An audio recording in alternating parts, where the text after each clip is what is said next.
ఈరోజు BC JAC BC సంఘాల ఆధ్వర్యంలో రాష్ట్ర వ్యాప్తంగా ఇచ్చినటువంటి పిలుపు మేరకు బీసీలకు 42% రిజర్వేషన్లు కావాలని చెప్పి మేము ఏదైతే గత ప్రభుత్వంలో ఉన్నట్టు పోరాటం చేస్తున్నటువంటి తరుణంలో అధికారంలోకి వచ్చినటువంటి కాంగ్రెస్ పార్టీ స్పష్టమైనటువంటి విధానంతోన మరి కర్ణాటక ముఖ్యమంత్రి సిద్దిరామయ్య తీసుకొచ్చి కామారెడ్డిలో బీసీ డిక్లరేషన్ పేరు మీద ఒక సభ పెట్టి మేము బీసీలకు 42% రిజర్వేషన్లు ఇస్తాం, బీసీలకు న్యాయమైనటువంటి డిమాండ్ ఏదైతే ఉన్నదో స్థానిక ఎన్నికలు 42% రిజర్వేషన్లు కల్పిస్తామని చెప్పి ఆ రోజు హామీ మేరకే ఈరోజు బీసీలందరూ కూడా కాంగ్రెస్ పార్టీని గెలిపించడం జరిగింది. ఈరోజు కాంగ్రెస్ పార్టీ ఏం చేస్తుంది? వచ్చినప్పటి నుండి కూడా ఈ రాష్ట్ర ముఖ్యమంత్రి 2 సంవత్సరాలు అయింది ఇప్పటికి, వచ్చినప్పటి నుండి కూడా బీసీలకు వ్యతిరేకంగా పనిచేస్తా ఉన్నారు.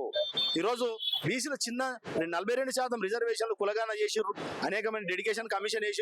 వేసిన తర్వాత కూడా మీరు పార్లమెంట్ లో పోరాటం చేయకుండా ప్రధాన ప్రతిపక్షం, ఎందుకంటే ఈరోజు అధికారం ఉండే కాంగ్రెస్ పార్టీ తెలంగాణ రాష్ట్రంలో మేము అసెంబ్లీలో చట్టం చేసినాం, అసెంబ్లీలో బిల్లు చేసినాం అని చెప్పి చేతులు దులుపుకుంటే కుదురుతుందా?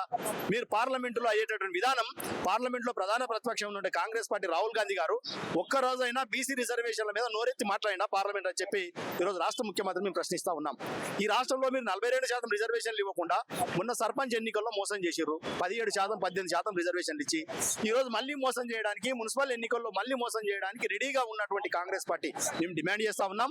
ఈ డిమాండ్ తో పాటు 42% రిజర్వేషన్లు ఆమోదించి ఆ 42% రిజర్వేషన్లతో ఎన్నికలు పోవాలని చెప్పి కూడా ఈరోజు రాష్ట్రంలో కాంగ్రెస్ పార్టీ డిమాండ్ చేస్తూ మీ ఆది నాయకుడు రాహుల్ గాంధీ గారు పార్లమెంటులో ఎన్డీఏ అధికార పార్టీని ఇబ్బందులకు గురి చేసి పార్లమెంట్ లో పోరాటం చేసి అన్ని రాజకీయ పార్టీలను కలుపుకొని బీసీలకు సంబంధించిన 42% రిజర్వేషన్లు, చట్టసభల్లో రిజర్వేషన్లకు సంబంధించిన పోరాటం పార్లమెంట్ లో చేయాలి కానీ వీధి నాటకాలు ఆడుకుంటూ తెలంగాణ రాష్ట్రంలో మరి పైన బీజేపీ చేయడం లేదు, ఎన్డీఏ ప్రభుత్వం చేయలేదు కాబట్టి మా చేతులు లేదని చెప్పి చేతులు దులుపుకుంటే ఆ రోజు హామీ ఎందుకు ఇచ్చారు మీరు? కాబట్టి మీరు ఏ విధంగా అయితే హామీ ఇచ్చారో హామీ ప్రకారం పోరాటం చేయాలని చెప్పి 42% రిజర్వేషన్లు ఇచ్చిన తర్వాతనే మున్సిపల్ ఎన్నికలు జరపాలని చెప్పి కూడా మేము కాంగ్రెస్ పార్టీని డిమాండ్ చేస్తాం.